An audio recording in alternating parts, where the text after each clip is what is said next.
Hello, lovers of history. Today we take on the story of a samurai who stood above all others, a man who fought countless battles but never died in one, a warrior who defied the fate written for his kind and chose another way. This is the story of Miyamoto Musashi, the samurai who never died in battle. Japan, in the year 1584. A child was born in an age of endless war. By the age of 13, he had already killed a man. He was wild, untamed, a storm with no master. Unlike other samurai, he had no lord, no clan, no one to answer to, but the steel in his hand. They called him Musashi, the Ronin of nowhere. He wandered across Japan, a lone swordsman challenging every warrior he met. Over 60 duels, not once did he lose. He fought men of every style, spear masters, archers, and noble samurai. But Musashi's way was different. He broke every rule. He wielded two swords at once. He struck unexpectedly. He fought with his mind, as much as with his blade. To his enemies, he was a demon. To his followers, a philosopher of war.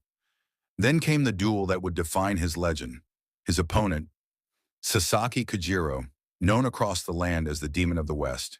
They met on a lonely beach at dawn. Kojiro arrived in silk robes, his sword gleaming like moonlight. Musashi arrived late, calm, carrying nothing but a wooden sword he carved from the oar of his boat. The two men faced each other. The wind fell silent. A heartbeat passed. Kojiro attacked. Musashi moved once, a single strike. Silence. Kojiro fell. The duel was over, before it even began.